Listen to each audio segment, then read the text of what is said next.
got the driver's side of the Jeep done, and I started on the passenger side, so I just wanted to make a video while I'm in between the two to kind of give y'all an idea, because I ran into some few more things that I want to let y'all know about. So I got everything on there. I got my front plate in, then I tied my middle plate. It's a seam right here, it's a seam right there, and that's the whole middle section. And on this kit, in the rear, I told you guys that the rear comes with the upper control arm mount and the mount for your sway bar end link. That's what that's called. I always forget, but the sway bar end link and your upper control arm mount, you had to cut that off of the old frame along with the lower control arm mount for the rear. Well, in the front, the kit, it doesn't have that.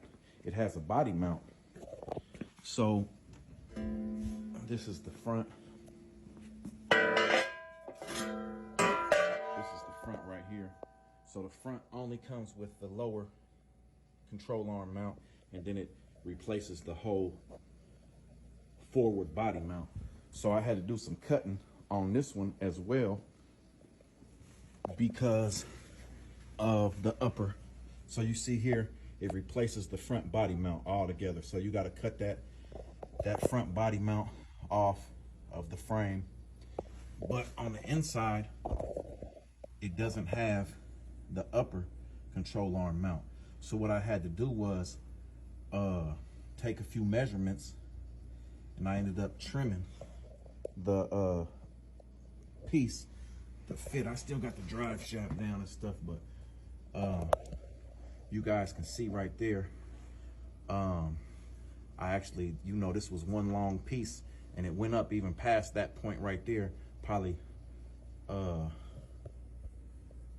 I don't know, maybe another, I probably cut 2 inches off, maybe 3 inches of the whole plate off, and then I notched it to come under the upper control arm mount in the front, and basically just made it to where I could weld it all the way around and up under that upper control arm mount, but tried to leave as much meat as I actually could instead of just cutting it off back here, the whole entire thing off back here. I wanted to keep some of this meat up there because it, it has the bottom plate and all of that. And then on this side, I left a lot more meat because I didn't have to cut all the way around the control arm mount on this side. The only thing that was on this side was the brake line. There's a little tab welded to the frame up there for the brake line, and that's the only thing I had to go around up there. So I just cut around that. So it left a lot more beef to the bracket on this side, and it still sandwiches the frame. Even though I had to cut some of it off on this side, I still left this lip right here. This is probably 1 inch, and this comes up. So all of this is welded together, so that keeps some of that strength in that frame right there.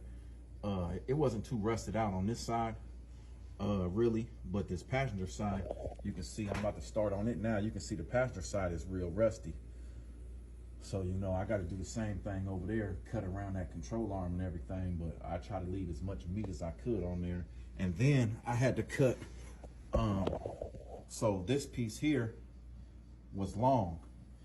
So this piece here actually has all of this on it. Let me show you guys so you get an understanding of what I'm talking about.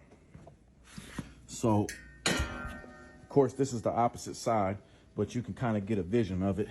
This is the passenger side, but this is the front. So this piece right here, of course, would have slid up under here and got welded, like in this area here, how it does that.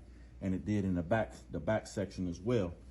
But since this front piece replaces your whole body mount and everything, this piece right here is made only to sandwich over the frame. It will not slide over this. So what I had to end up doing was cutting it like I guess right behind this line right here. So I left a little, you can see it kind of curves out right there. So I basically cut it like right behind this line and came straight down. And that's what gave me that butt weld right there. And I was able to get everything up, slid up on there, and then weld all three pieces together. So the frame that was behind here, like I said, it was pretty decent. It wasn't all rusty like the passenger side is, but I was able to weld the frame to both of these pieces and tie everything together. So that worked out, and I did the same thing in the back. The back actually has this little tab right here. So the back actually left a little gap right here. I had to fill in a gap, probably a ½ inch gap right here, and I just put a little piece of filler metal back there and filled everything in, because I already had some filler metal behind this, if you remember from the previous video, but it didn't come over far enough to close that gap up. So I just put another little strip in there and welded everything closed. But I had to trim this back just a little bit for the bottom to meet up on the bottom. But that's how it's coming along. Like I said, this driver's side is done. I started on the passenger side. I got the rear in there already. So I got the rear welded in there. Same thing. I had to do the same thing on this side because it was all rusted out behind that body mount right there. So I put me a piece of flat steel back there. You can see the piece of 3/16 I put back there, and it goes all the way to like right here, right in here. So that bigger piece right there. And I plug welded it at the top like I did the last time. And then that just allowed me to fill in behind there where there was no metal left. So all of that is welded in.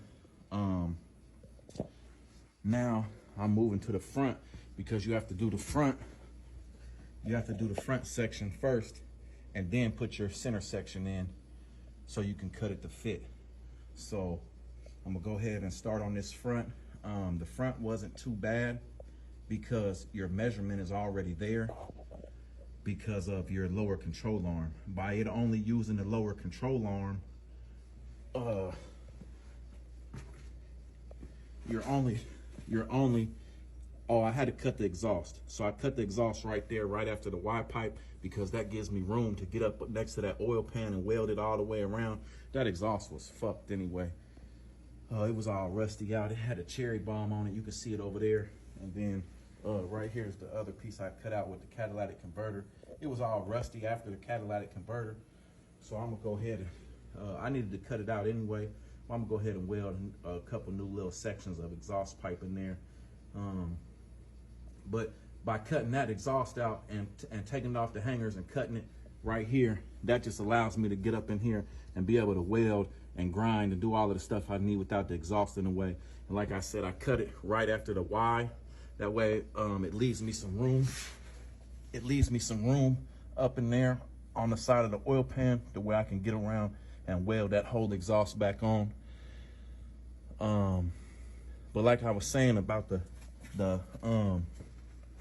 measurement, your measurement is coming off of your front lower control arm.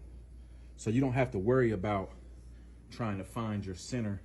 You know, I told you guys I measured from the bolt, center of this bolt to the center of that bolt hole. It was 57¼ Did that on both sides. So now up here, when you slide your new piece on, you're gonna slide your new piece on and then reattach. That's how I did it on the driver's side.